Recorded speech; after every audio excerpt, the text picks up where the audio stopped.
shortstop number 6, Lennox Van. Batting fourth, the third baseman number 3, Jaden Clayton. Batting fifth, the left fielder number 4, Brody Gomez. Batting sixth, the catcher number 18, Colton Rogers. Batting seventh, the right fielder number 16, Caden Cannon. Batting eighth, the first baseman number 20, Dexter Williams. Batting ninth, the center fielder number 9, Ty Marbury. Your Fort Scott Tigers.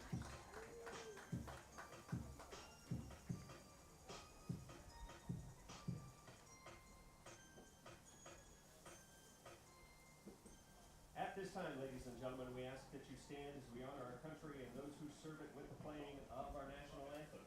We ask you to remove your hats. Active and retired military personnel may keep their hats on and render a salute.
Mom did, yeah.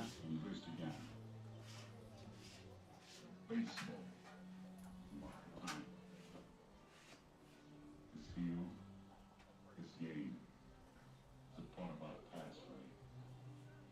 It reminds us of all that once was good. It could be again. Oh, people will come, right? People will most definitely come. Hi, everyone, and a pleasant good afternoon to you, and a pleasant good afternoon it is to be here at Dave Regan Stadium this afternoon. I'm Tony Abate. Thanks again for joining us here on Duck Bay TV as we get ready to bring you Fort Scott Tiger baseball. It's a doubleheader this afternoon, and kind of an odd one, so to speak, is we'll play Frontenac in the first game, and then a makeup game with Colgan in the second game. So that game, the second game, will start around 6:30 or so. Still plenty of time to get out here to the ballpark if you are so inclined this evening, as it looks like it's going to be a great weather day as well. And just looking forward to these two high-quality matchups for the Fort Scott Tigers as we near postseason play that'll begin next week, and hopefully for Fort Scott here at Dave Regan Stadium. Let's get your starting lineups for today's first game. For the Frontenac Raiders, they will have Jack Capehart leading things off. He plays in left field today. Brock Weimers is the designated hitter. He'll bat second. Hitting third is Corbin Nish. He will play center field. Batting fourth is Jake Murphy. He's at second base. Jake Wegner is the first baseman. He'll bat fifth. Hitting sixth is Cole Maxwell, the pitcher. Third baseman Gage James bats seventh. Hitting eighth is Luke Sneed. He's in right field today for Frontenac. Cale Coombs is the shortstop. He'll bat ninth. And then their designated, or their flex player is the catcher this afternoon. And that is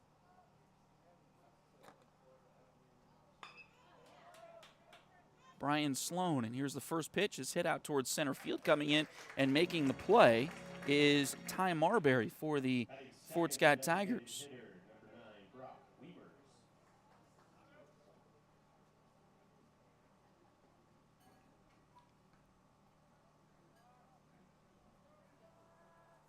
So 1 pitch, 1 out, and that'll bring up Brock Wiemers for Frontenac.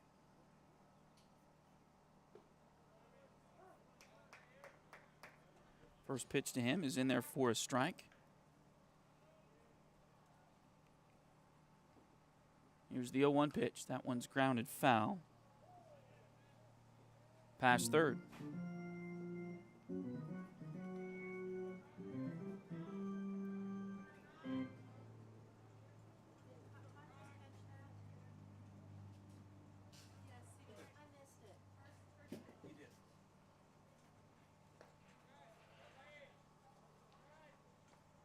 O2 is a little bit outside.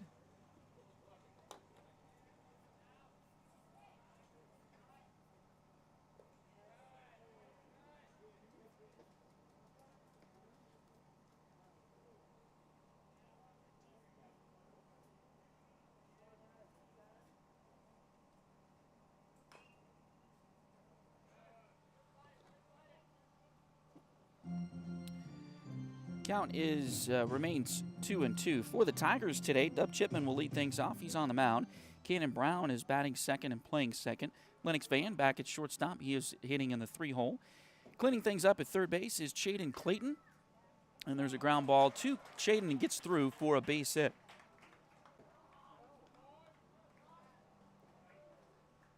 Batting third, the center fielder, number 8, Corbin Nix.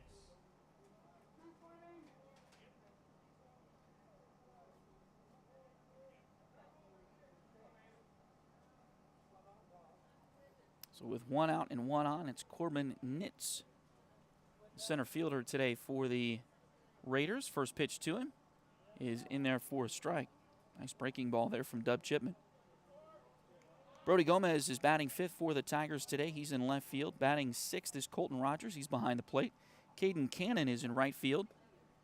Batting seventh, Dexter Williams is batting eighth and playing first base. And then Ty Marbury, as we mentioned just a couple of batters ago, is in center field and hitting ninth once again for the Tigers. Here's the 1-1 pitch. That one's hammered in left field and will get down in front of Brody for a base hit.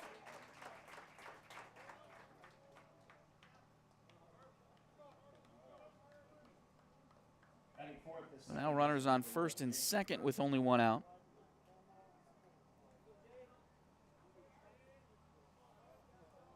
And Jake Murphy bats.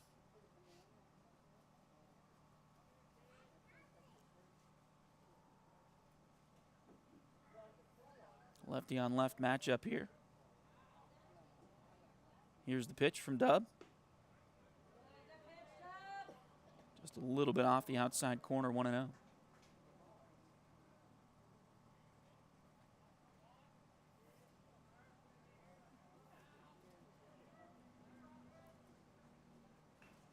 That pitch is fouled back to even the count. 1 ball and 1 strike. Tigers, of course, in their home whites with the pinstripes today.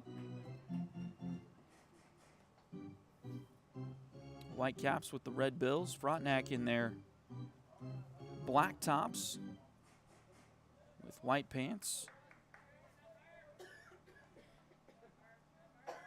and black hats with the white front panel. The 1-1.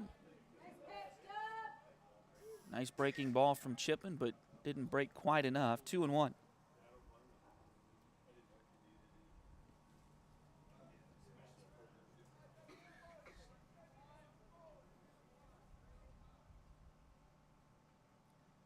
Dub sets. Kicks and delivers. The 2-1. It's fouled at the plate.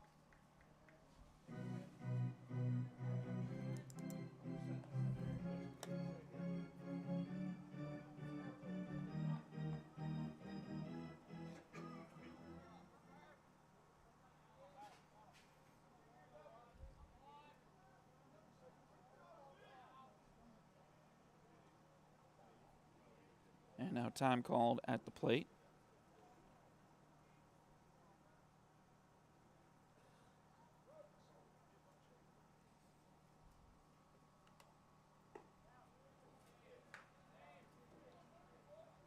Two pitch a little bit low. That'll fill up the count. Dub has started this is the 8th game we've broadcasted for the Tigers, or the 7th game.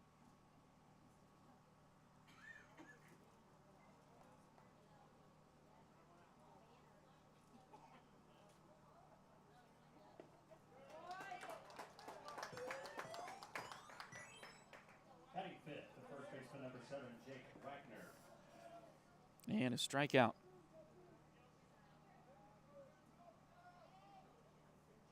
Now Jake Wagner will bat with 2 outs and 2 on.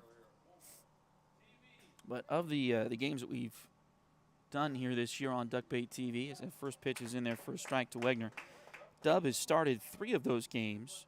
He's got a 2-1 record in those games. He struck out 13, walked 3. His ERA in those games is 1.75 in those 3 starts that we've done here on Duckbait TV. So he's done a phenomenal job all season, but especially when we've been here, which is nice to see.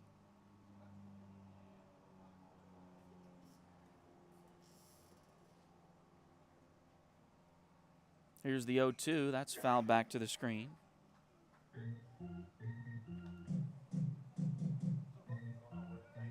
Looks like the Colgan guys are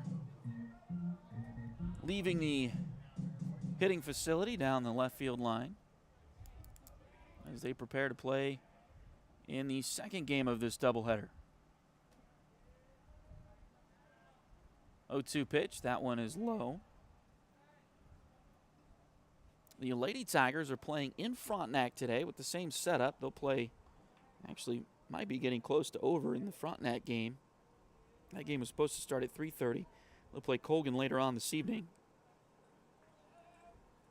And game or setup. Here's a ball hammered in left field. It's going to get down right in front of Brody and then skips past him towards the wall. 2 runs will score for Frontenac.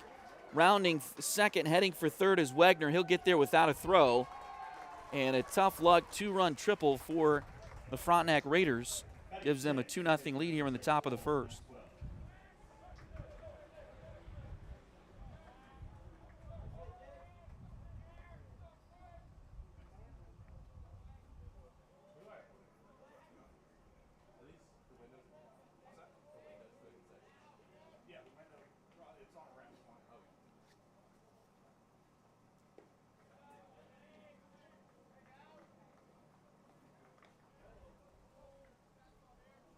First pitch to Cole Maxwell.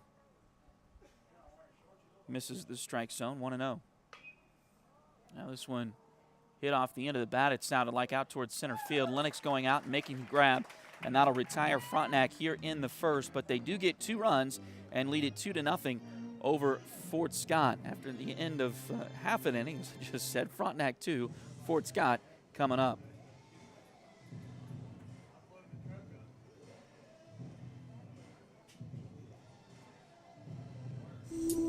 Ready to turn your nails into a work of art? Hi, I'm Delena Beatty, nail tech and artist. I specialize in custom nail art as unique as you are. From vibrant designs to delicate details, I will do my best to bring your vision to life and make sure every set of nails tells your personal story. Get the perfect combination of style, quality, and fun with Nails by Delin at Spoiled Brat Salon in Fort Scott, Kansas.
So once again, the Fort Scott Tiger lineup looks like this. Dub Chipman, the pitcher, leads things off. Cannon Brown bats second and plays second. Lennox Van is hitting third. He's at shortstop again this afternoon.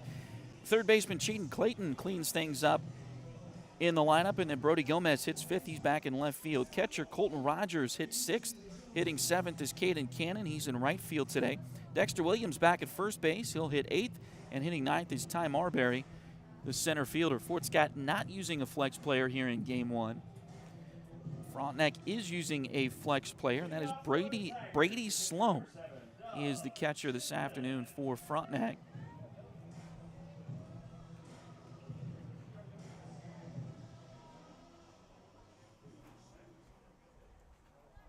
And Dub will lead things off.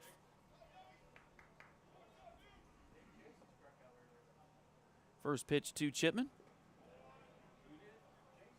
is a little bit low, 1-0. Chipman in the, again, the 6 or 7 games that we have broadcast, the 6 games we have broadcast thus far, hitting .368. This one's hammered into left center field. Will it get down? Coming over. It will get over the head of Jack Capehart and all the way to the fence. Dub rounds second. He's heading for third. He'll get there without a throw. He does dive in, but is there safely on a leadoff triple.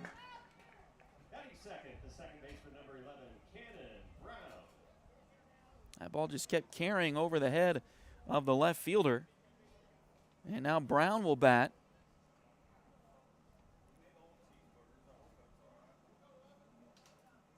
With a runner on third.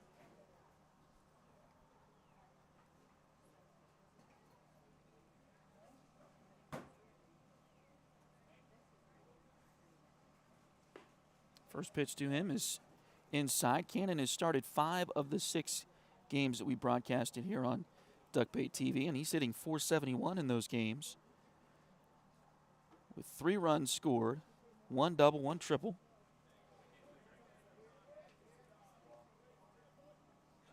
Now 1-1 the count, or 2-0 rather the count on Cannon Brown. He's walked a couple times. He's also got 5 RBI. Looking for another one here. Again, those stats just the games that we have broadcasted here, which is only 6 of them thus far.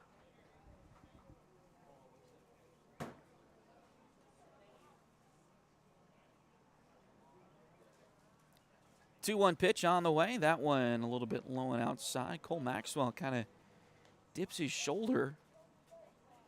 His glove shoulder kind of comes more straight over the top as opposed to a 3/4 delivery that's prevalent for a lot of baseball players these days.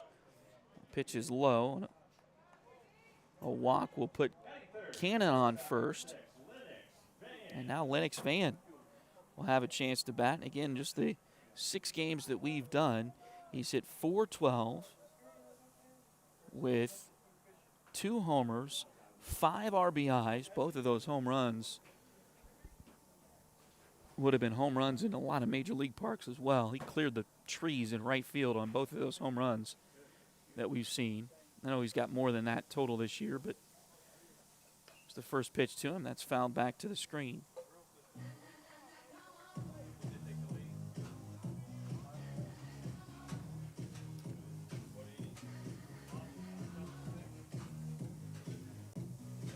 Tigers looking to stay in the top 4 of the 4A East Regional standings. Got these 2 games today, and then Thursday, I believe it's Thursday, with Chanute. That one's hammered into right field. That's going to get down and score a run. Brown will round second, but stay there. And it's now 2-1.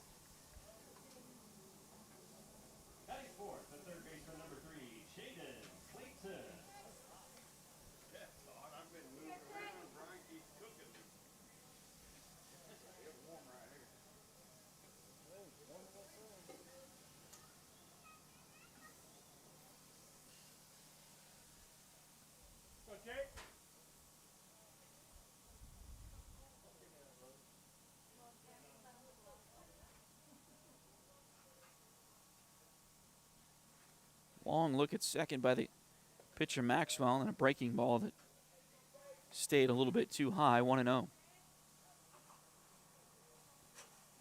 Clayton in the 6 games we broadcasted has only hit .278, but he's got 3 RBIs.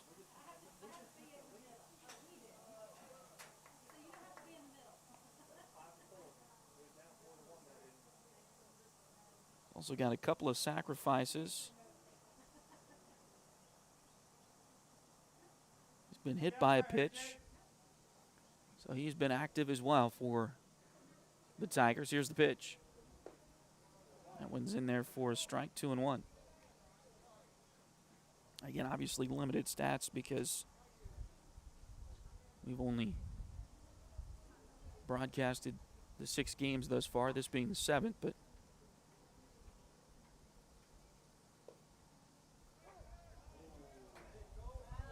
a little bit of a window into how these guys have done most of the year, as they've been pretty consistent this season.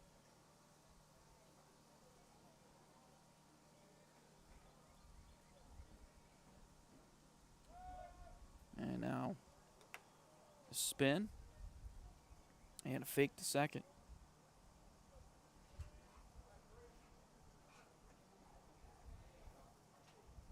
As I mentioned, the Tigers trying to stay in the top 4 of the 4A East Regional standings. This pitch is fouled off.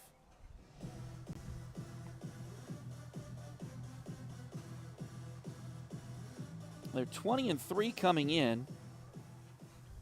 That has them currently, overall, that has them currently in 3rd place. They are behind Hayden, who's 18-0. As that pitch will fill the count, 3 balls and 2 strikes. But Hayden is currently in the number 1 seed at 18-0. And then Paola is 20-2 in 2nd. That pitch is low, so that'll fill the bases here.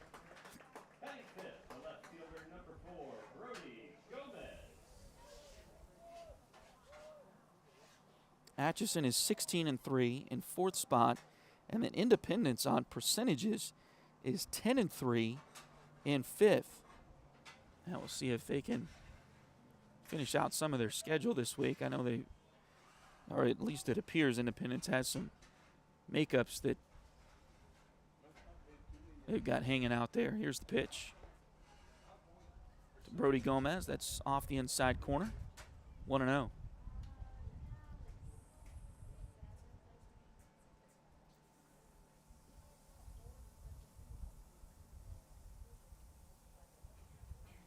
Here's the 1-0 pitch. That one's off the fists, foul.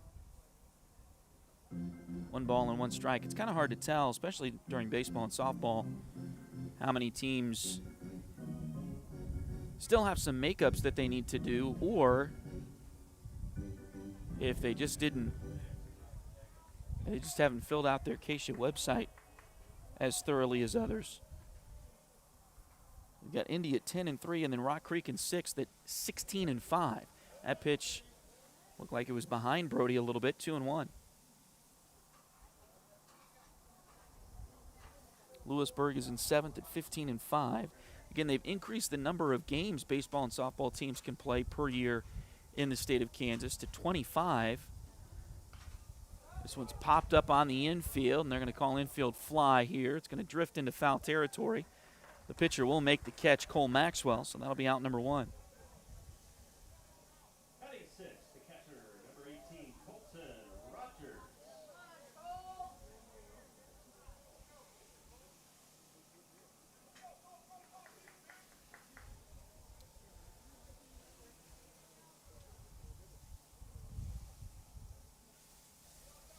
Colton Rogers will hit next.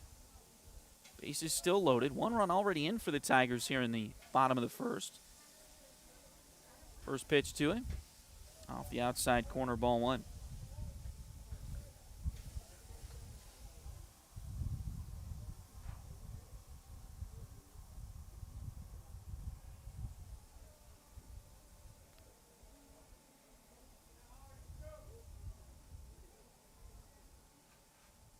Now the 1-0 pitch. right at the shortstop. And they'll go to second for one. Back to first is not in time, so the runner scores from third, Brown. They do get Jaden Clayton on the force at second, but that's all they get. Seventh, the right fielder, number 16, Caden Cannon.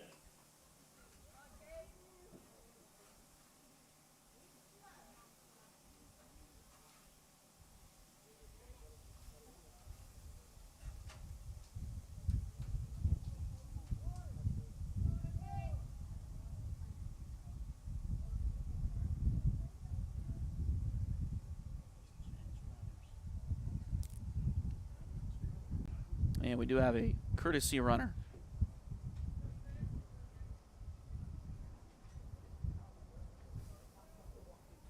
At first base, we'll get that in just a second for you.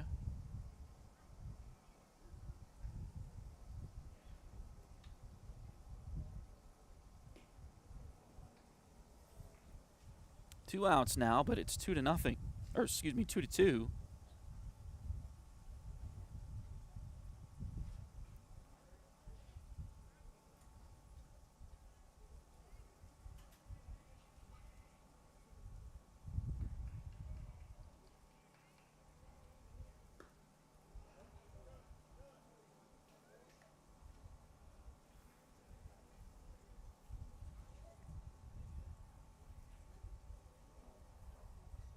And it is Nathan Mintz, the courtesy runner there at first base.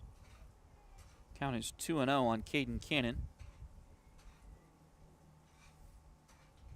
And now snap throw to first is not in time. Nice job by Nathan to get back in safely.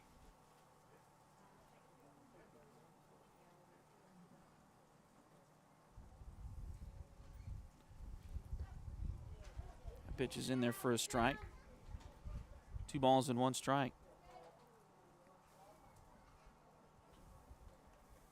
So again, Fort Scott trying to stay in the top 4. Again, the top 4 would host or will host regionals next week.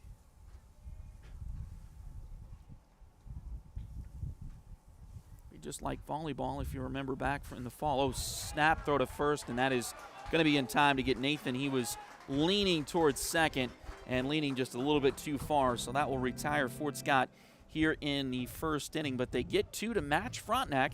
We're tied at 2. We'll go to the second. When you come back, this is Tiger Baseball on Duckbait TV. If you need residential interior or exterior painting done or your cabinets refinished, contact the folks at Aura et Labora Painting Company, LLC. Fort Scott native Josh Regan is ready to help with your project, so give them a call at 620-288-6617.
First pitch of the second inning is in there for a strike. And now a ball to even the count on Gage James, third baseman for the Tigers today. And that pitch is low, so 2-1. The Tigers have already, as far as I can tell, wrapped up the SEK League Championship. They're 11-1 now, or excuse me, 11-0. That pitch is in there for a strike. Now the 2-2. Didn't break quite enough. And finishes high, 3-2. Now the wind and the payoff pitch. That one's hit out towards right field. Cannon, it's going to get over his head. Cannon was playing shallow, and that ball, the right-handed hitter, James, going the opposite way. And got it over the head of Caden Cannon, and he'll take a double.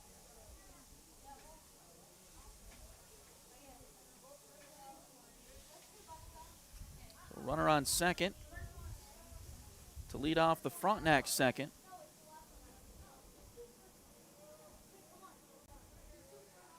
And that brings Luke Sneed to the plate. He shortens to bunt, bunts it right back to Dub. They'll throw to third. They got to make the tag, and they do. So they get the lead runner. I thought he called him out. Yeah, it looked like he punched him out.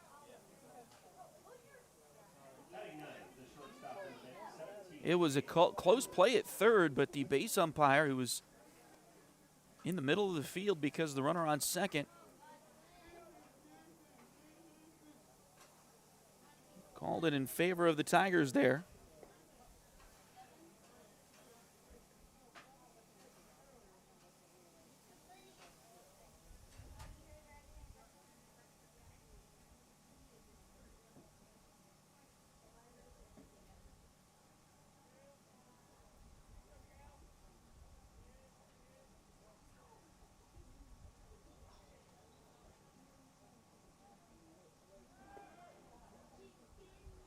Throw down to second is not in time, so a stolen base for Sneed here.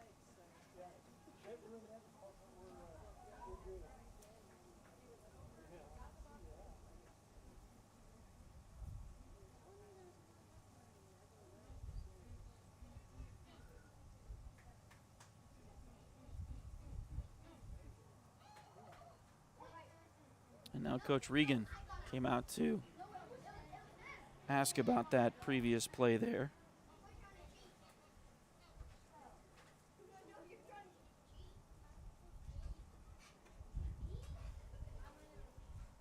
It's 0-2 on the batter and a called third strike.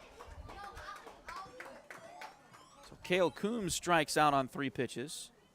Now there's 2 outs.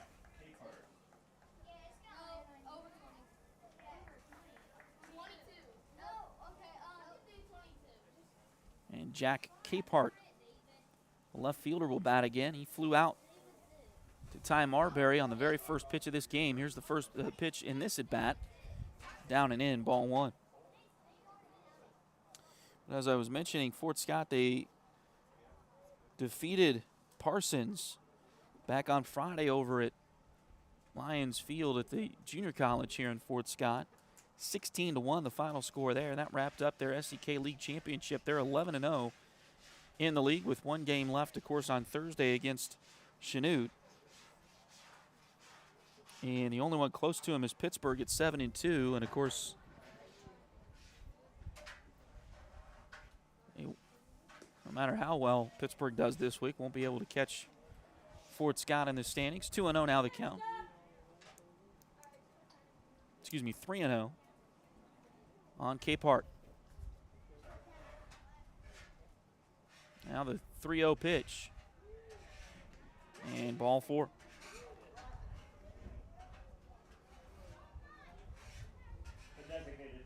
Runners on first and second now for Brock Weimers, who's the DH.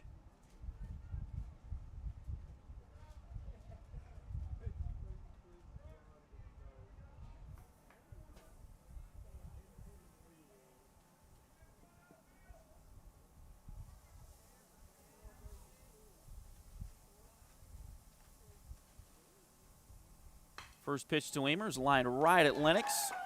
He actually had to make a step or two to his right, but he makes the play, and that's out number 3. So Frontenac leaves a couple. It's still 2-2. We'll head to the bottom of the second in just a moment. This is Fort Scott Tiger Baseball on Duckbait TV.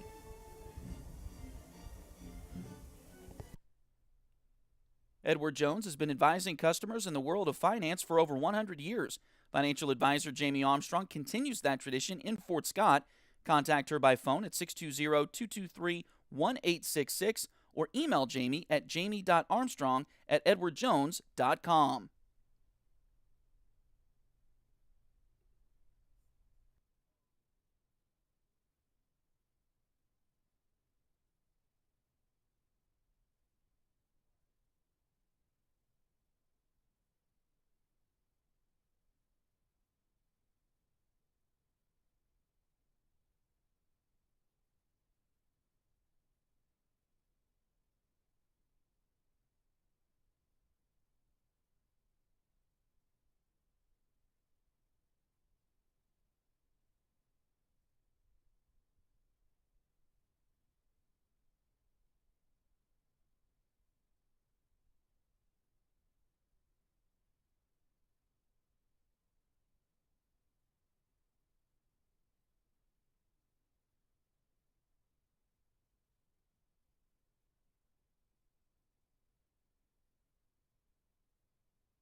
So Caden Cannon will lead off the bottom of the second, and that is because he was at the plate when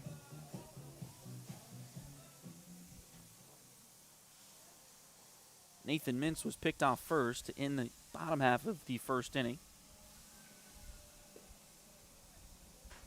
First pitch to Caden misses in this at-bat. So his at-bat starts over, but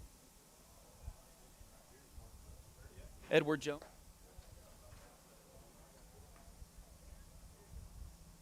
Unfortunately, the Tigers don't get to replace Lennox back on third to start the inning. Of course, here's the 2-0 pitch. That one's in there for a strike. Lennox was on third as well as Mintz on first when the bottom half of the inning ended. Now the 2-1 pitch. That one's hit right at the second baseman.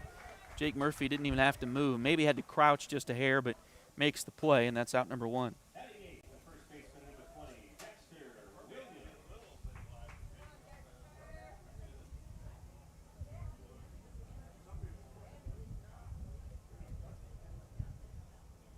So now Dexter bats for the first time today. Playing at first base with Dub on the mound. First pitch to him is high. Ball one. So again, the Tigers play Frontenac here, of course. Colgan later on this evening. That game slated to start around 6:30 or so. This ball is hit through the right side and a base hit for Dexter.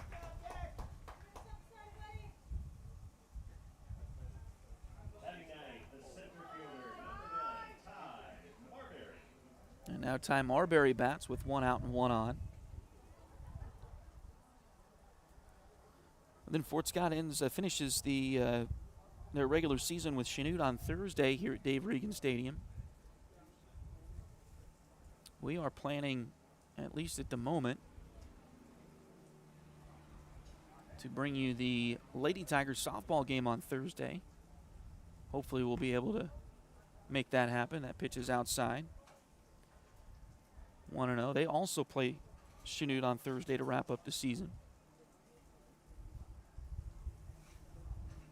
And they could be, depending on how Pittsburgh does this week, the girls I'm talking about, in position to at least get a share of the league championship. Pitch is low, 2-0.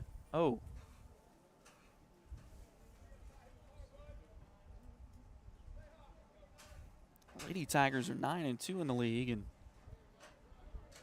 need Pittsburgh to lose a couple of games this week to get a share of the title.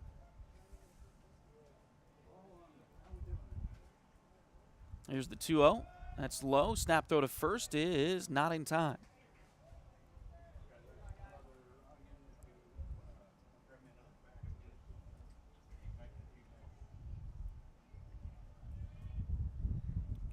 a lot of catchers, even at this level now.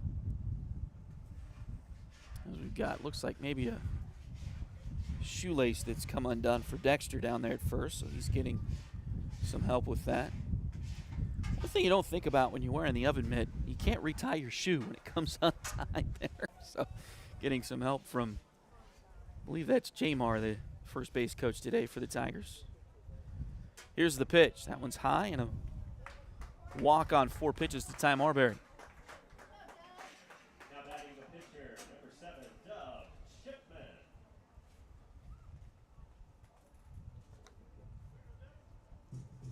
So the lineup will turn back over, and we'll see. It looks like Frontec's going to make a pitching change here. This could be pitch count related. I'm not exactly sure what Frontec's schedule the rest of the week entails, but that, I believe, if I'm correct, was the 35th pitch for Cole Maxwell, so he could come back and pitch on Wednesday if they had a game on Wednesday. So that could be the reason for this change. And we'll see how that affects the rest of the lineup as Cole Maxwell was hitting 6th for the Raiders.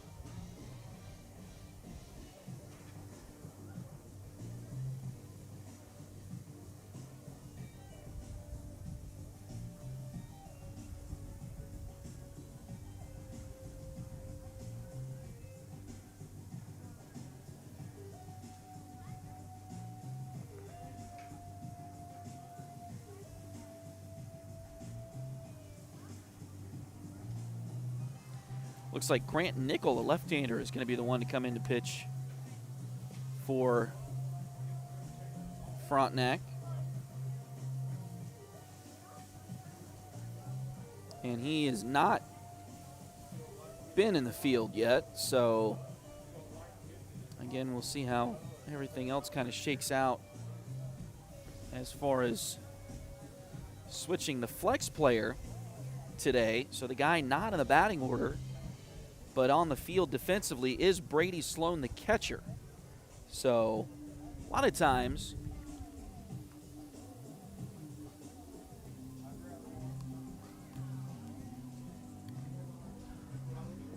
if there's a switch like this where they bring somebody in to pitch who hasn't been in the game yet, they'll kind of work around the flex player, but that's hard to do when the starting catcher is the flex player. So we'll see what the lineup looks like the next time Cole Maxwell's spot is around, and he is due up 4th in the third inning. So we'll see, probably maybe fairly quickly here, what they do in that spot, if they leave it with Grant Nickel or if they make a move otherwise. But anyway, fake to second.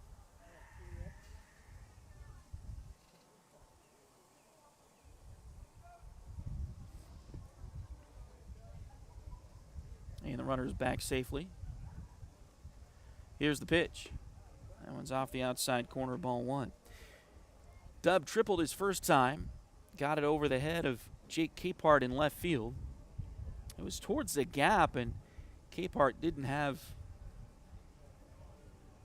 the best angle on it. The ball just kept carrying and got over his glove all the way to the fence. Tigers would take another one of those here. That pitch is outside, 2-0.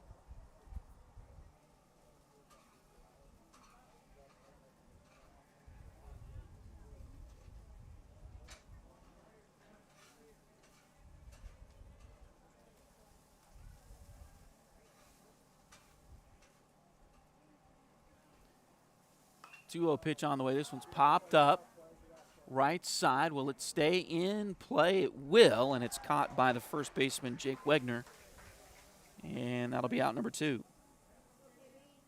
The second baseman, number 11, Cannon Brown.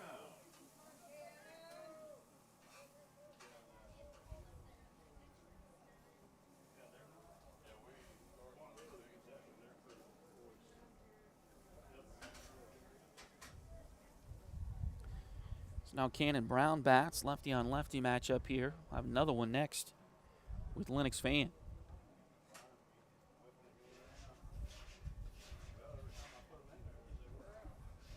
That pitch is low.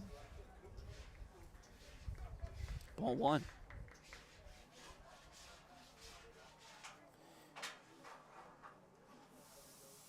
This is the Frontenac comes in at 13-7, so this is their 21st game. So I'm not 100% sure. I know they're done with their league schedule as well in the CNC. This ball is through the left side. That's going to be a base hit. Rounding second and heading for home is Dexter Williams. The ball gets away from the left fielder. That will not affect the other base runners as Marbury stays at second on the single by Cannon. But an RBI base hit puts Fort Scott in front 3-2.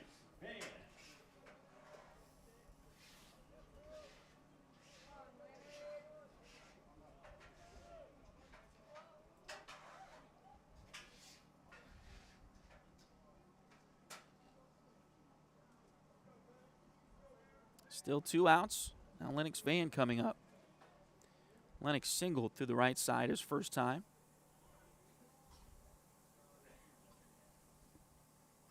Now the first pitch in this at bat. Just off the inside corner, 1-0.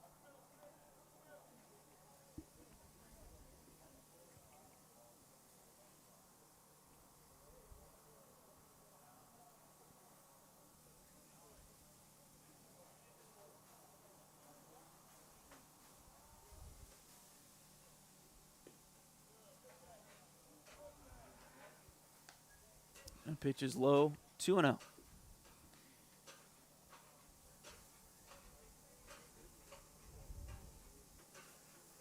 Two outs, 2 on.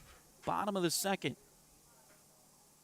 Fort Scott leading 3-0. Game 1 of this doubleheader for Fort Scott. As that pitch is in there for a strike. It is not a doubleheader for Frontenac. Tigers playing the Raiders here.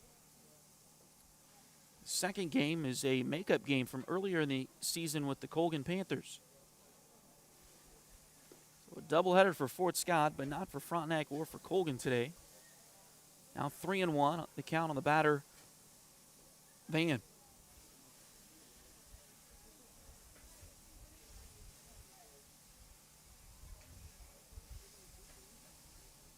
Three-one pitch. Ooh, that's high and walks the bases loaded.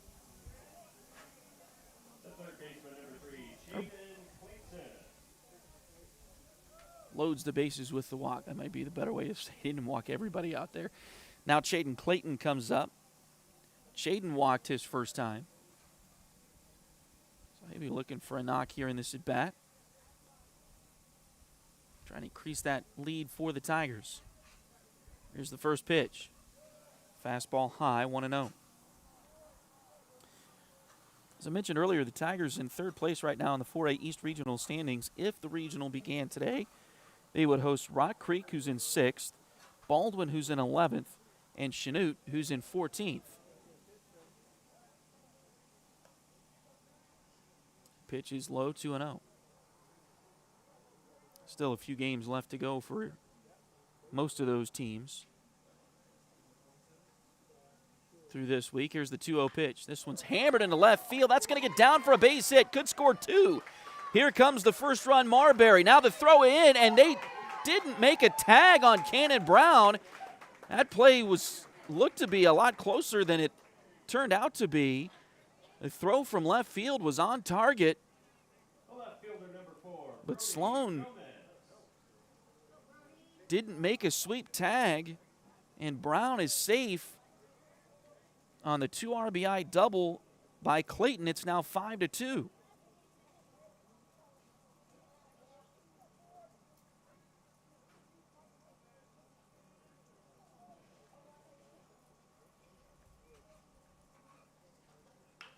First pitch to Brody Gomez is fouled off right side.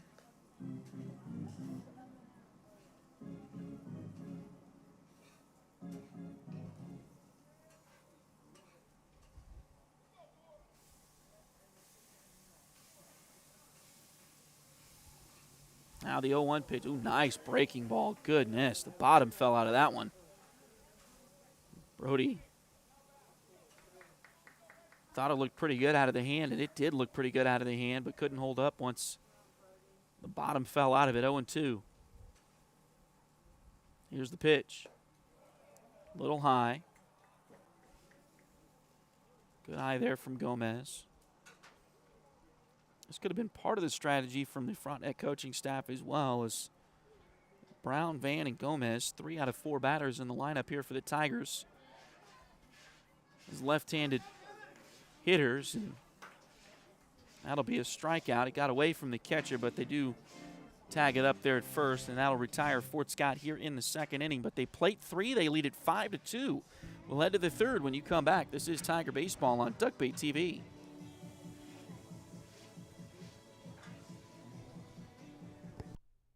Liberty Savings has been in Fort Scott since 1919, helping community members with their banking needs for over 100 years. Mark, Dave, Jolene, Manda, and Tyler are ready to greet you with a smile and help with whatever you may need. Visit them at 24 South Judson or call 620-223-0300.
So Corbin Mitch is going to hit again. Corbin is 1 for 1 so far with a single in this game for Frontenac. First pitch to him is hit right to third. Clayton's got it across the diamond, and that's in time. 1 pitch, 1 out here in the top of the third inning. The second baseman, number 1, Jake Murphy.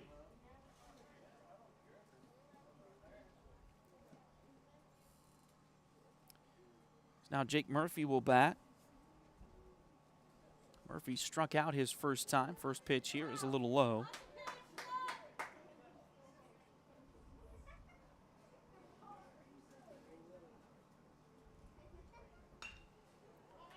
That one's hit into center field. That'll get down in front of Ty for a base hit.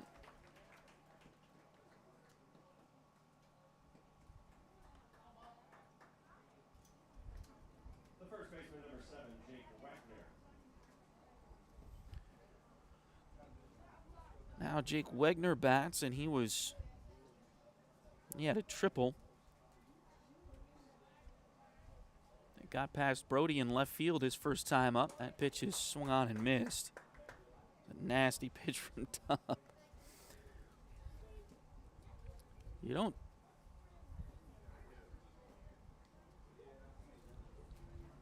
I was going to say, you don't see a guy swing and his knees buckle all that often. I guess you do some, but it feels like more often than not the knees buckle when they don't swing, but his knees buckled there on a swing. Nice breaking ball from Tubb. This time a fastball late on it towards right field. Coming in to make the play is Caden, and that's out number 2.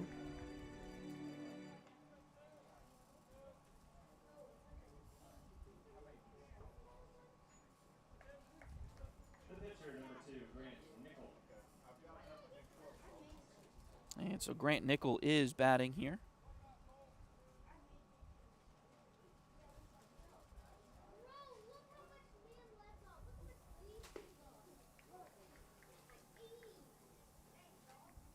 And the first pitch to him is in there for a strike.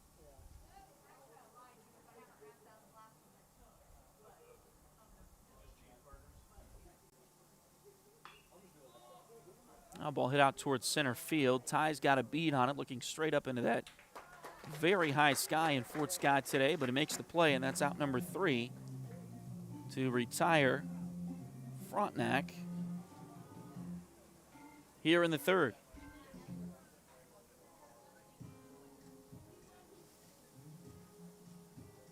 No runs, a hit, no errors, 1 left. We'll go to the bottom of the third. Still Fort Scott 5, Frontenac 2.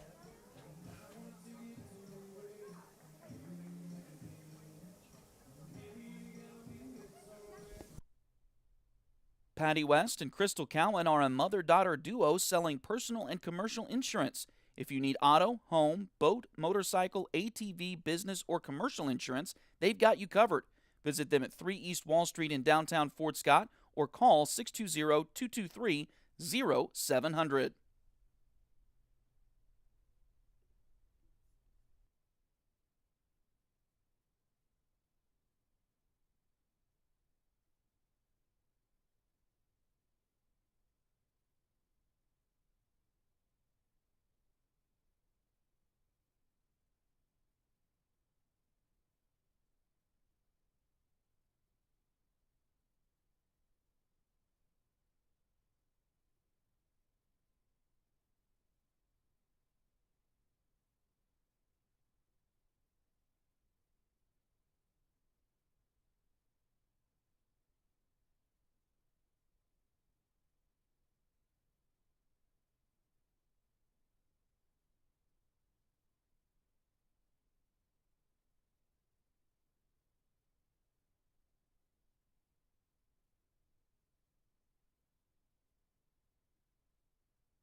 Colton Rogers will lead off the third here for the Tigers.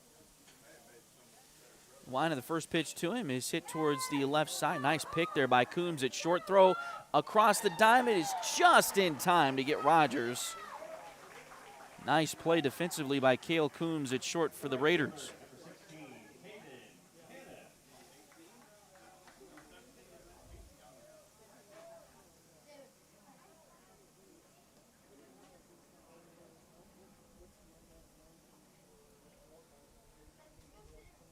And now Caden Cannon bats.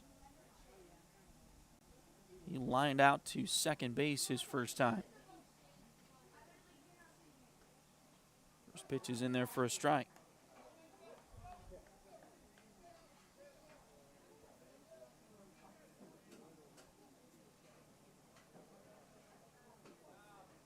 The 0-1 pitch on the way. Swung on and missed, 0-2.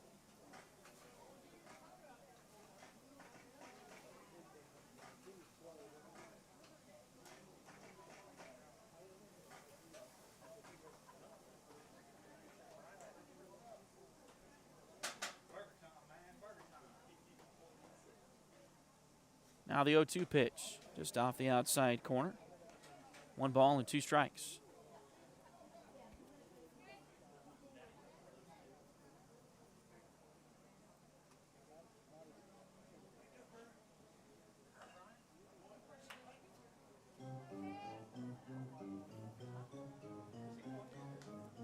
Pitch is fouled at the plate.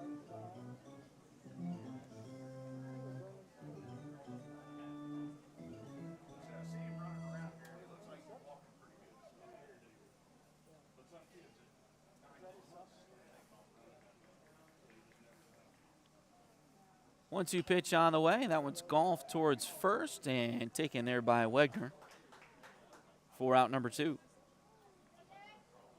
The first baseman, number 20, Dexter Williams.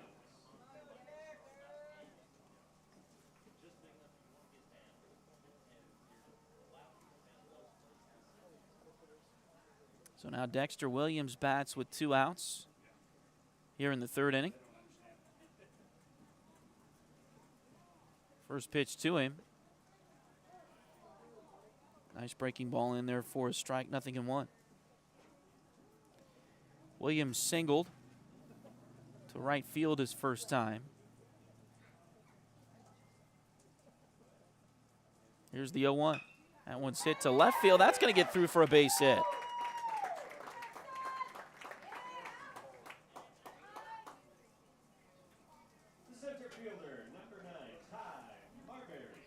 Two-out hit for Williams will bring Ty Marbury to the plate. And if Ty can get on, he walked his first time. If he can get on, he'll turn the lineup card over again for Dub.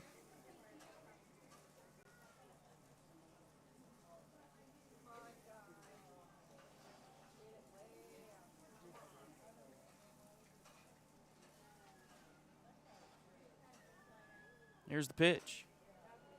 That one's on the corner for strike one.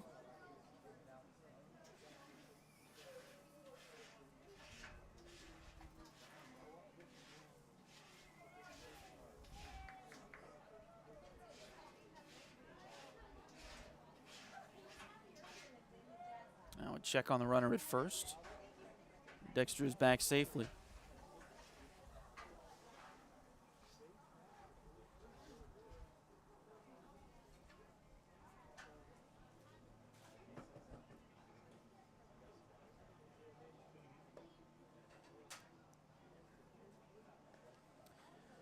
One and one now on Ty.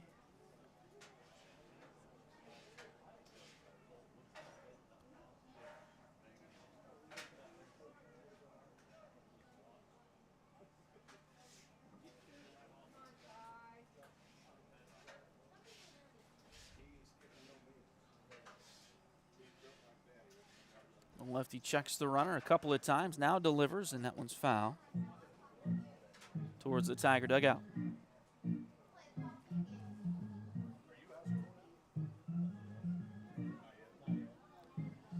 Gorgeous day here at the ballpark. A little on the warm side, 81 degrees right now.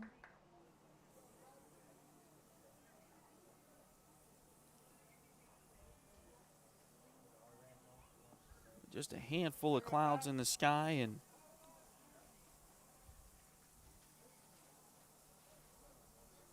it is a gorgeous afternoon for baseball. Slow roller to second base. Murphy's got it. Throw to first is in time, and that'll retire the Tigers here in the third.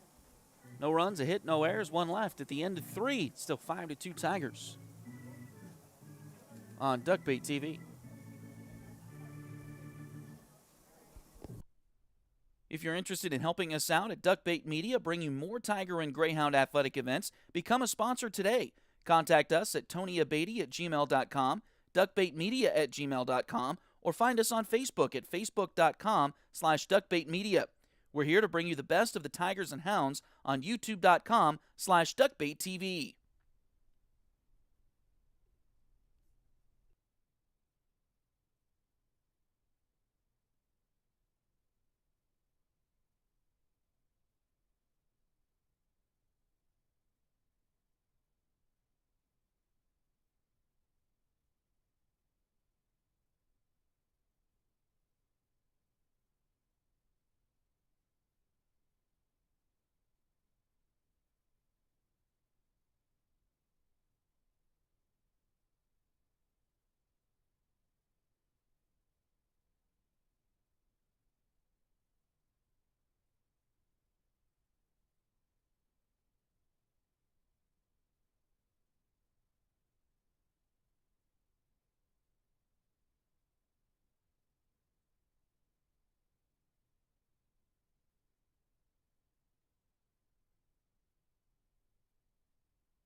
Gage James leads off the fourth for Frontenac. First pitch is in there for a strike. James doubled his first time up.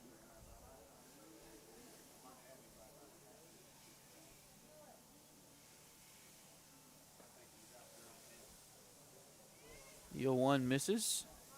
Just a little bit outside to even the count.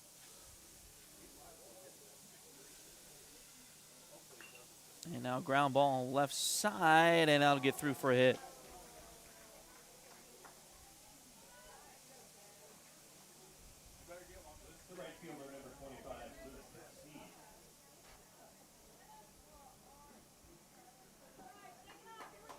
have too many left sides of the infield in southeast Kansas better than the one here in Fort Scott, Lennox and Shaden, but that one got through. Just a seeing eye base hit. And looks like a pinch runner for James over there at first.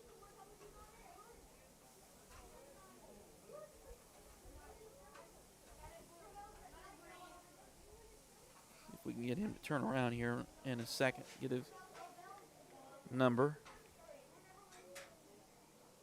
I think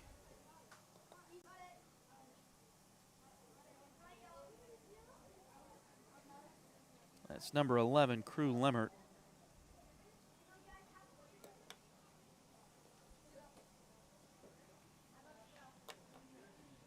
Running for James at first base for Frontenac.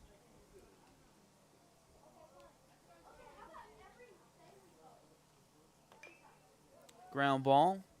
Back to Dub. He'll go to second for the force. They try to get the double play, but not in time.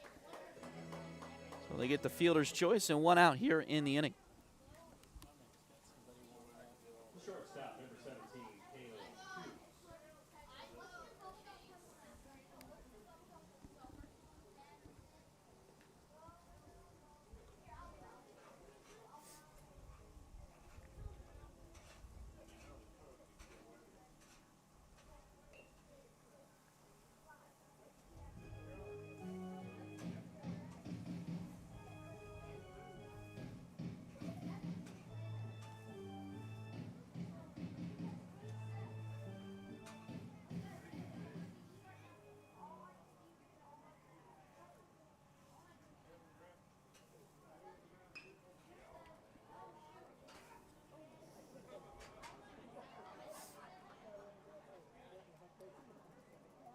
Nothing into the count on the batter, Cale Coombs, and that last pitch was fouled off to the right side and nearly hit one of the Colgan players, it looks like, trying to get some shade from a light pole over there. Pitch is outside, 1-2.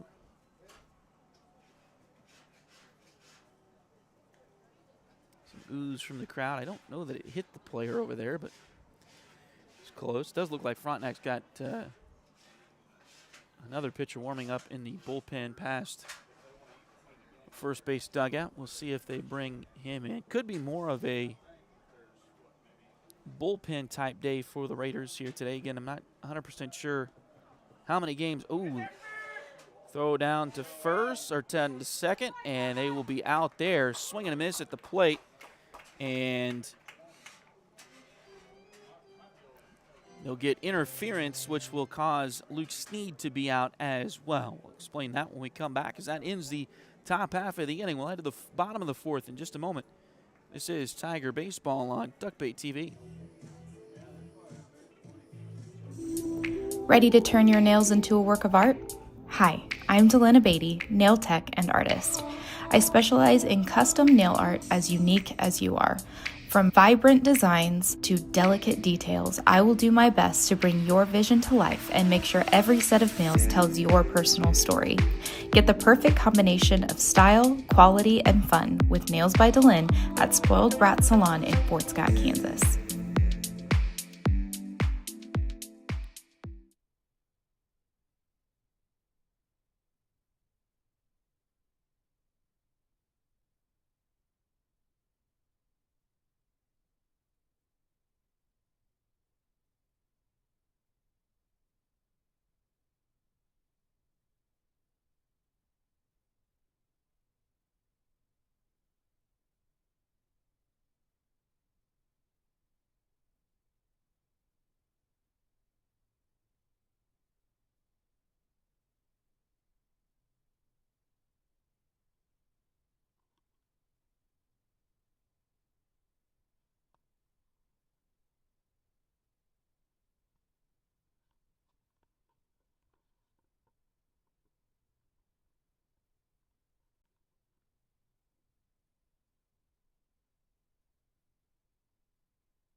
12, Gage James.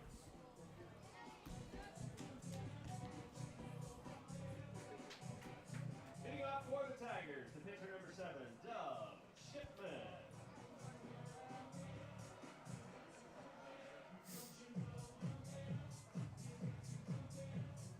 So Gage James is going to come from third base to the mound.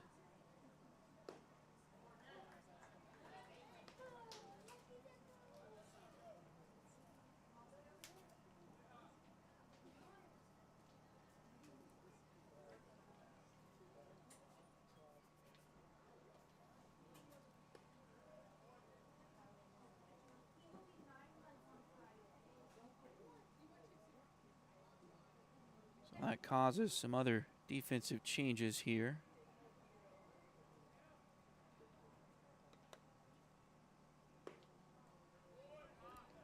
Two balls and one strike now on Dub, leading off the bottom of the fourth.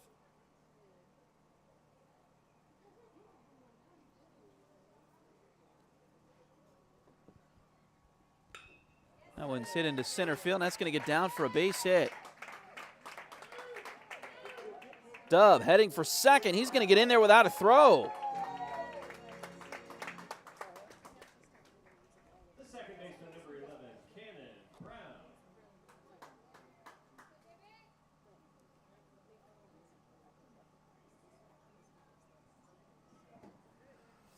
So James is on the mound. Wegner moves from first to third to replace James, and Gunnar Hornia. And my apologies if I mispronounced that last name there for Gunnar, but he is taking over at first base.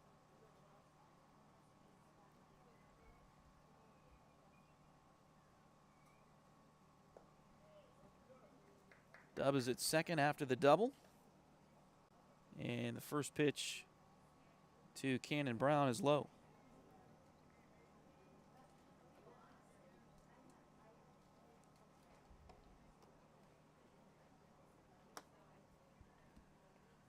One-oh pitch, that's hammered to right field.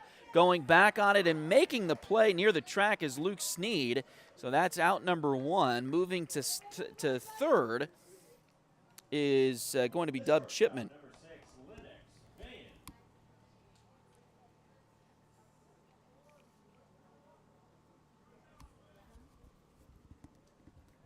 So Dub tagged and moved to third with less than 2 outs. After that ball was smoked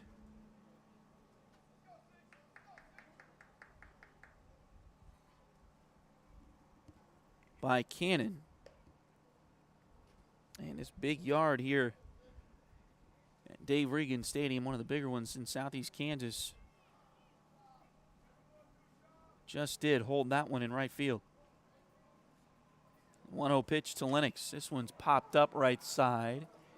Coming in from first base and making the play is Hornia in foul territory. The third baseman, number 3, Jaden Clayton.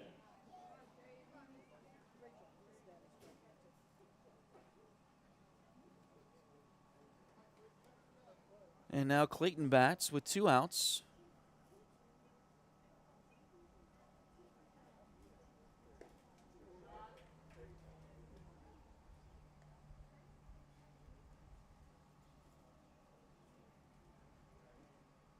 That pitch is in there, 0-1.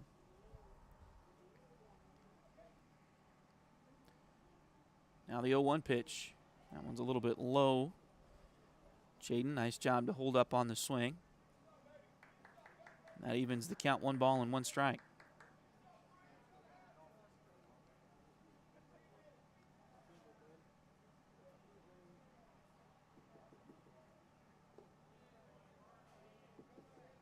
And now 2-1.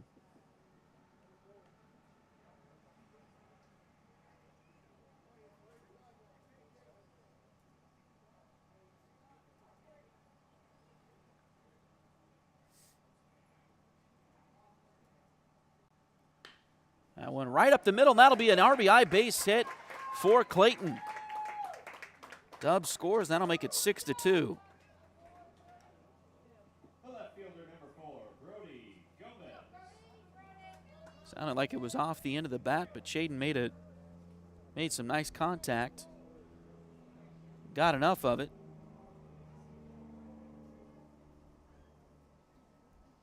And the Tigers now lead by 4. Brody Gomez coming to the plate.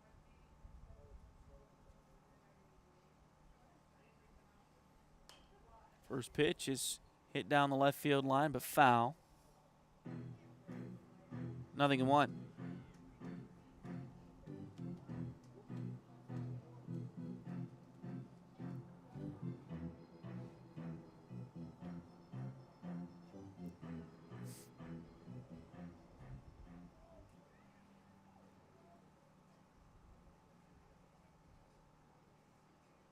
Runner goes. That one is hit over the head of the second baseman into center field. Rounding second and heading for third is Chaden. So the Tigers use the hit and run there, and it works out perfectly.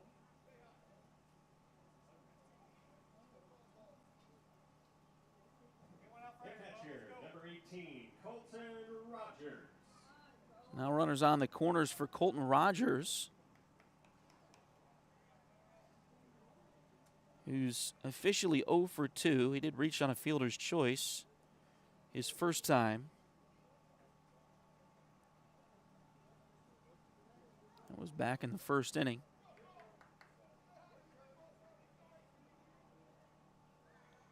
He's also grounded out to short.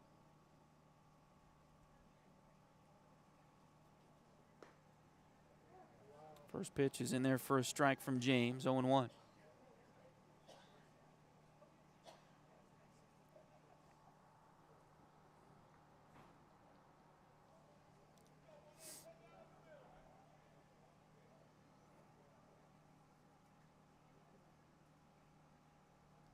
James now ready, and pitch is delivered high and tight to even the count. Coach Messer going through the signs at third base.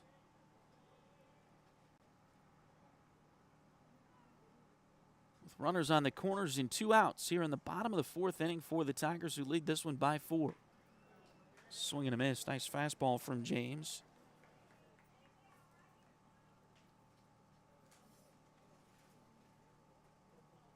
Now it's 1-2.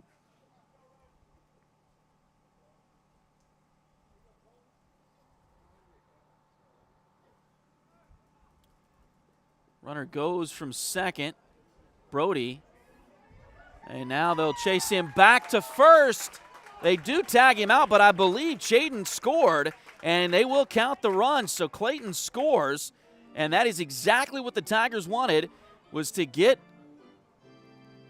Brody. And now Coach Regan is going to come out and ask the umpire, because it was a close play there.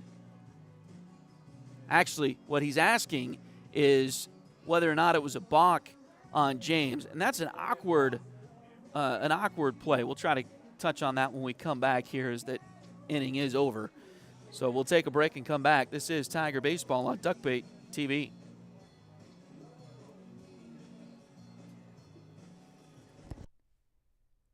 If you need residential interior or exterior painting done, or your cabinets refinished, contact the folks at Aura et Labora Painting Company, LLC.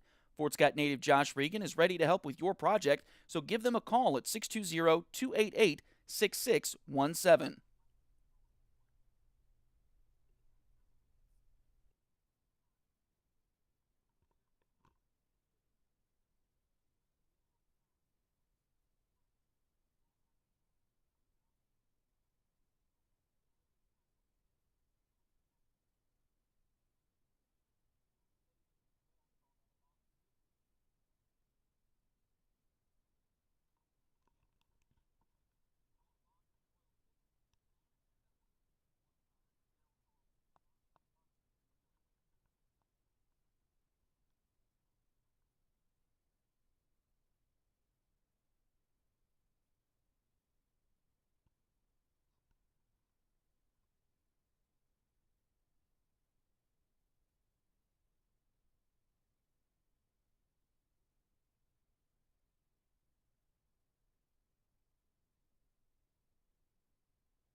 So as we head to the top of the fifth, Capehart bats. Grounded to third. Throw across the diamond is in time for out number one.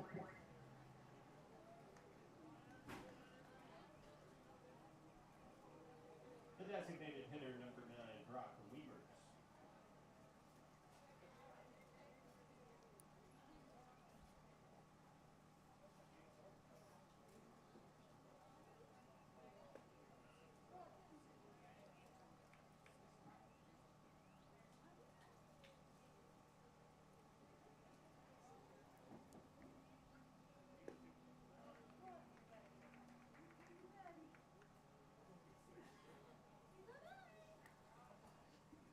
And now quickly 0-2 on Brock Weimers. That pitch is outside.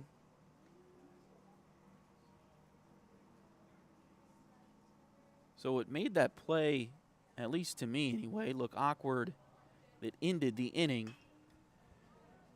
This one's hit out towards right field. Going back on it and making the play is Caden Cannon for out number 2. James is a right-handed pitcher, and so when he went to throw the ball to second base as Brody had taken off for second, he turned around towards first, which made it look like he was coming to the plate initially. And so I think that's where the question from Coach Regan was. First pitch here to Nish is in there for a strike. This one's fouled out of play, 0-2. So that's what makes that play look a little awkward as far as whether or not it's a balk.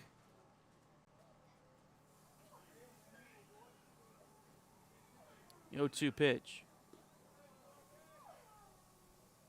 I'm not looking at the rule book right now, but it feels like the rule should be the pitcher should turn away from the plate to do that, which means the pitcher would have to turn arm side, whether he's right-handed or left-handed. Now, line drive to left field. Brody comes over a few steps to his right, makes the play, and that's out number 3 here in inning number 5, the top of the fifth. Led to the bottom of the fifth, still 7-2 Fort Scott over Frontenac here at Dave Regan Stadium.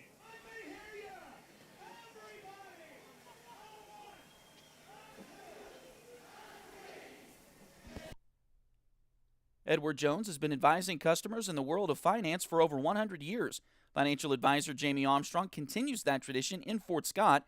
Contact her by phone at 620-223-1866 or email Jamie at jamie.armstrong@edwardjones.com.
So Colton Rogers will lead off the bottom of the fifth for the Tigers.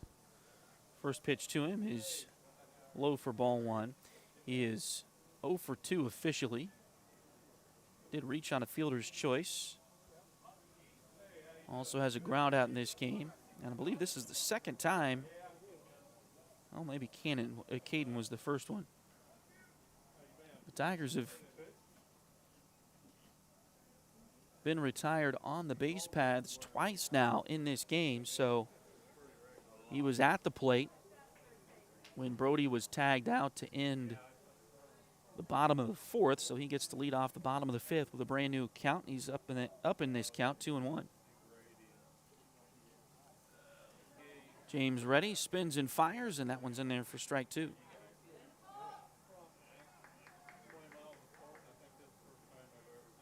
James, a little bit of a Nuke LaLoosh type windup for him. He's really out of the stretch, but he kind of winds his back towards the plate. Ball off the glove of the third baseman, and he can't handle it. High chopper to Wegner at third, and The right fielder, number 16. he got his glove on it but couldn't corral it. And Colton reaches first with nobody out.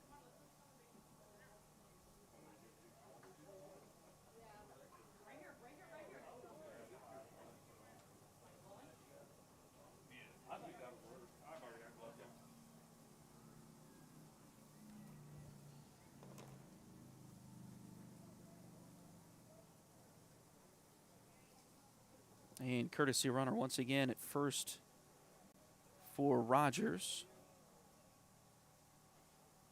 is Nathan Mintz.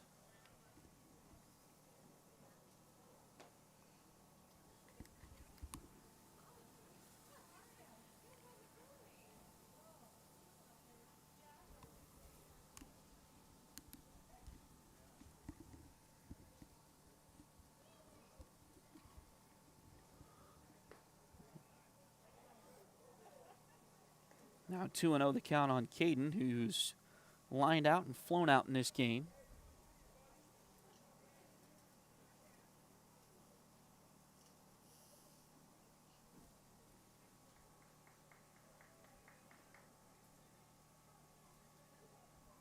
Now the 2-0 pitch.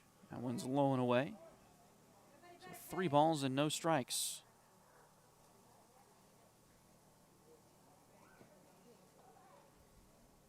Again, the Tigers will host Colgan in Game 2 here this afternoon, or this evening, as Caden reaches on a 4-pitch walk. And now Dexter Williams bats.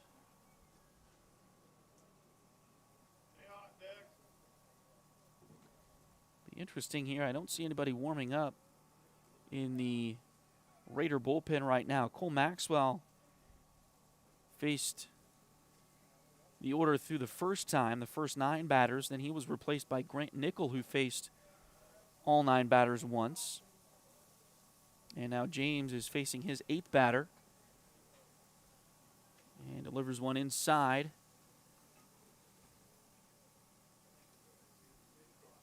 And again, I'm not 100% sure how many more games Frontenac has this week. Regionals, I believe, start for everybody next week, although could start a little bit earlier for 3A because 3A and 2A still have the old school regional setup where have 8 teams in a regional. Here's the pitch. That one's off the inside corner. Only 4 teams per regional in 4A, so they'll play 1 day next week. They'll play 3 games at each of the regional sites. And Fort Scott, as we mentioned earlier, Fort Scott baseball and softball hoping to host a regional, as there's another 4-pitch walk.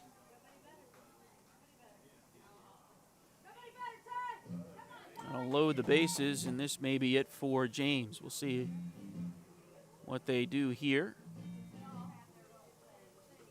And if it is,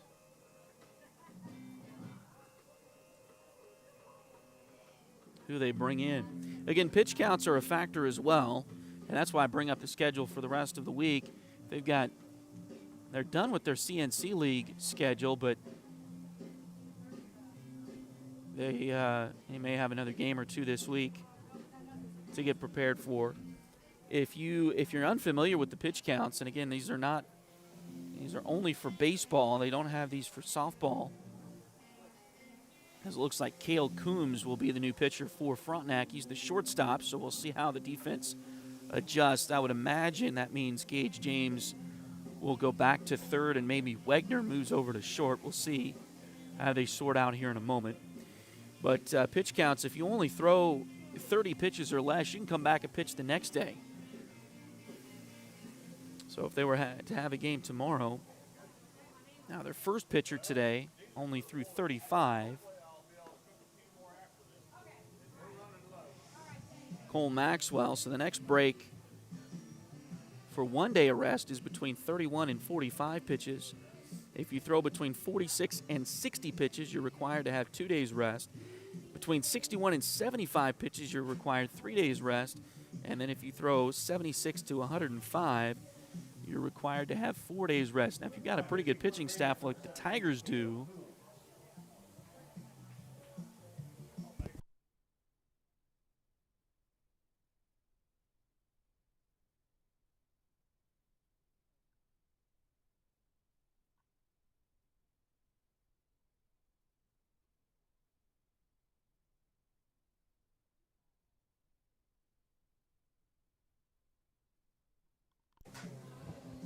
so James is back at third here, so. Now batting for the Tigers, the center fielder number 9, Ty Marbury. And that is Wagner at short. The infield is in here.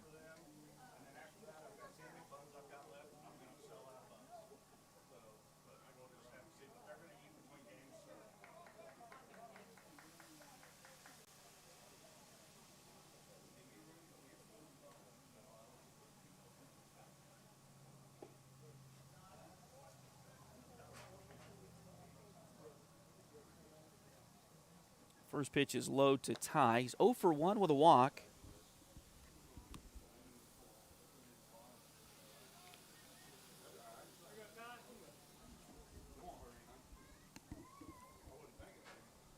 One 0 pitch on the way. That one's just off the inside corner. 2-0. Tigers with an opportunity to blow this one open here.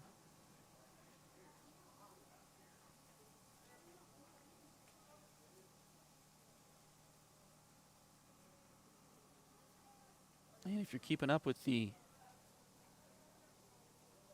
run rule possibilities,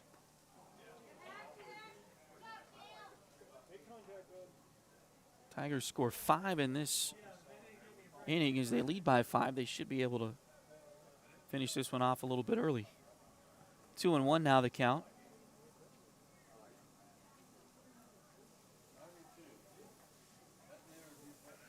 Here's the 2-1 pitch. One's high, 3-1.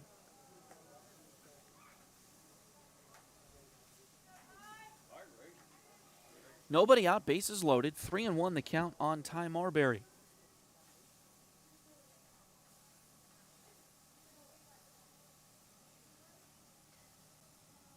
Nathan Mintz at third. This pitch is fouled off. Mintz at third. Caden Cannon is at second. Dexter Williams is at first. Well-placed base hit. Could score all 3 of them. See what Ty gets here, 3-2. Infield in.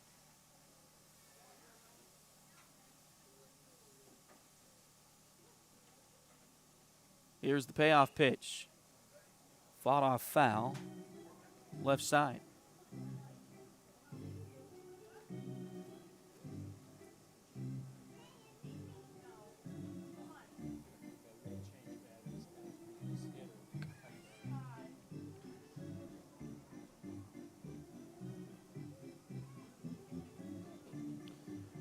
And now the coach for Frontenac is coming out to check on his catcher. I'm wondering, it looked like from the way things guys were motioning,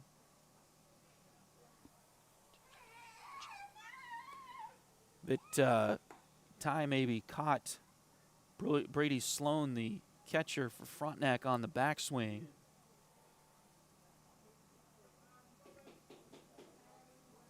So they gave him only one warm-up toss to make sure he was ready.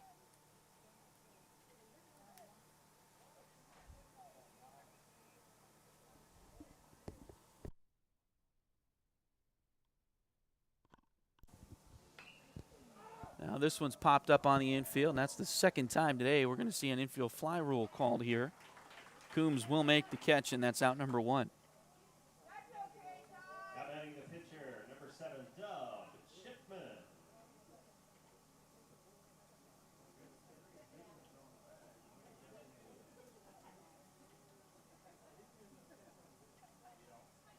So bases still loaded, now with one out.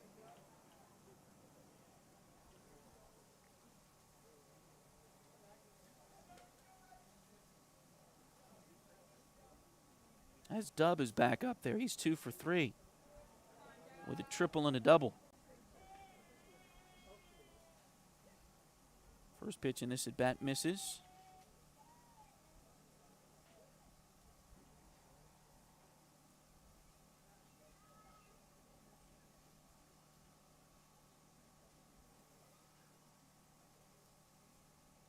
One 0 pitch, that one down and away, 2-0.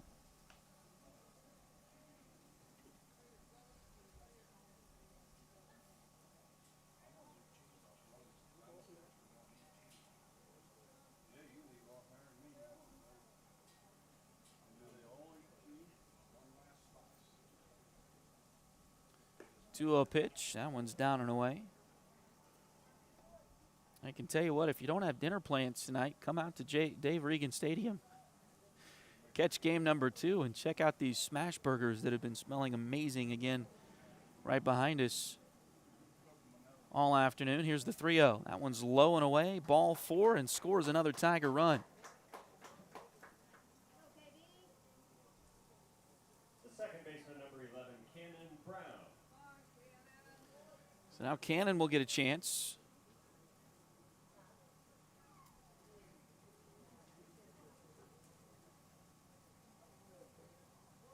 Infield still in for Frontenac.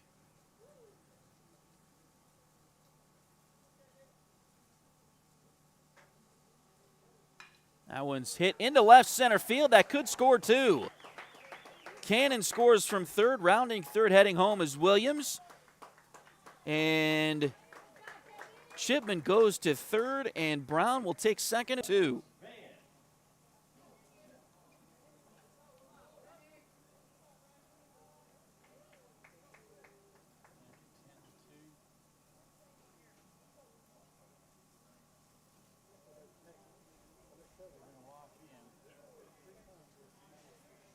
So an intentional walk to Lennox Van.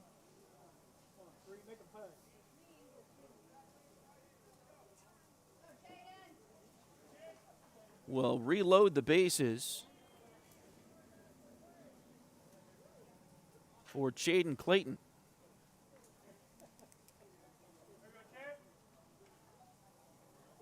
Jaden 2 for 2 with a double and a single so far today. Also a walk. He's been on base all 3 times. First pitch here. That one's in there for a strike.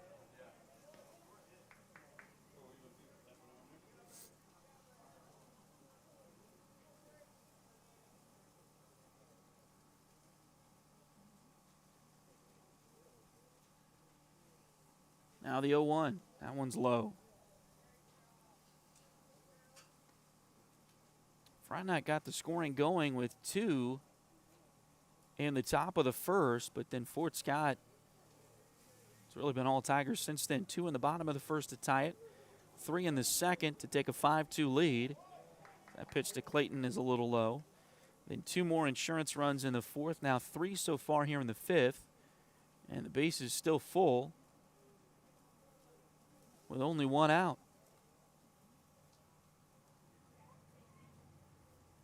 That one's hit deep to left field.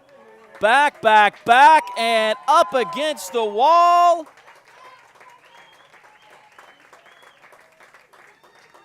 It'll be a 2-run double for Clayton. And the Tigers walk it off. Said they could get 5 runs in the inning. They do, and they win it 12-2 over the Frontenac Raiders.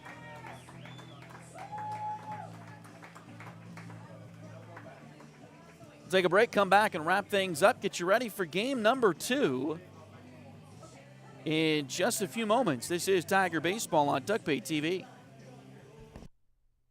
Liberty Savings has been in Fort Scott since 1919, helping community members with their banking needs for over 100 years. Mark, Dave, Jolene, Manda, and Tyler are ready to greet you with a smile and help with whatever you may need. Visit them at 24 South Judson or call 620-223-0300.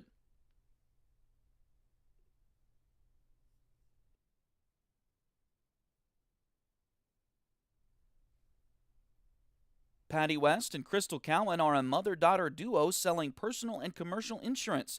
If you need auto, home, boat, motorcycle, ATV, business, or commercial insurance, they've got you covered. Visit them at 3 East Wall Street in downtown Fort Scott or call 620-223-0700.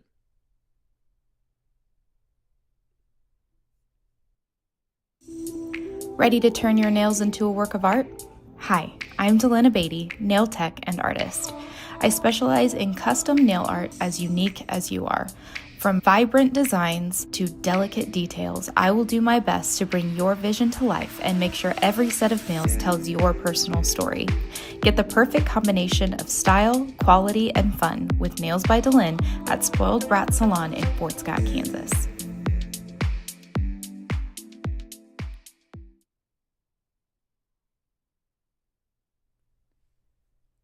If you need residential interior or exterior painting done or your cabinets refinished, contact the folks at Aura et Labora Painting Company, LLC.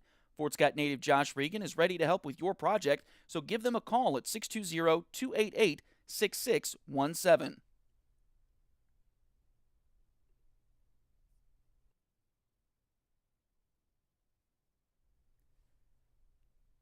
Edward Jones has been advising customers in the world of finance for over 100 years. Financial advisor Jamie Armstrong continues that tradition in Fort Scott. Contact her by phone at 620-223-1866 or email Jamie at jamie.armstrong@edwardjones.com.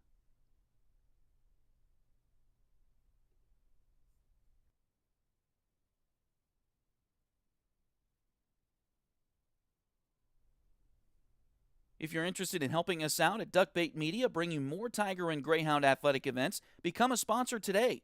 Contact us at tonyabady@gmail.com, duckbaitmedia@gmail.com, or find us on Facebook at facebook.com/duckbaitmedia. We're here to bring you the best of the Tigers and Hounds on youtube.com/duckbaittv.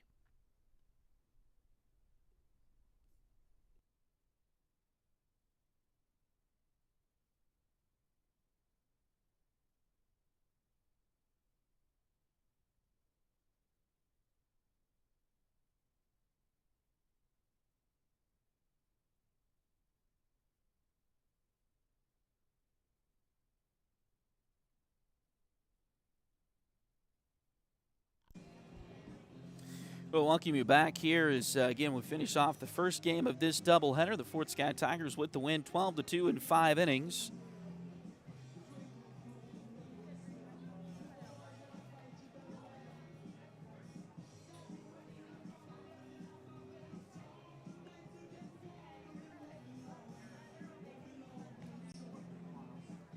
So, again, Fort Scott with some good numbers all the way around.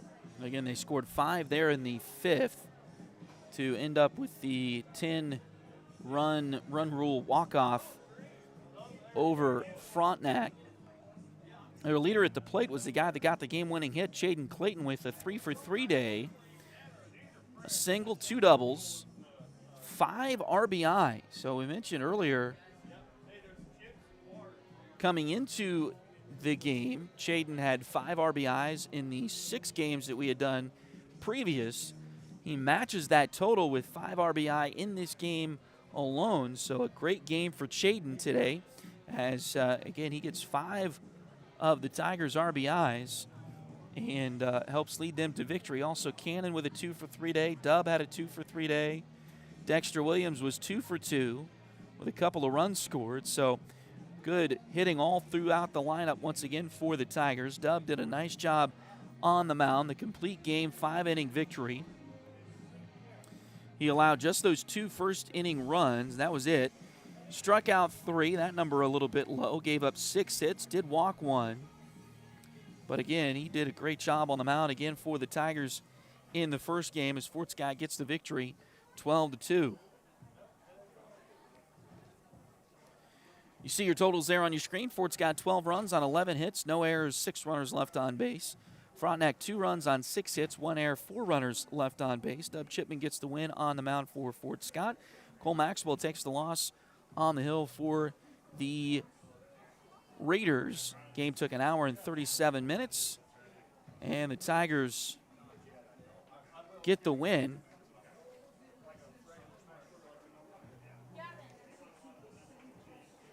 And improve to 21-3 overall on the season, as Frontenac falls to 13-8. So Fort Scott with the victory, and they'll be up next again against the Colgan Panthers coming up here shortly.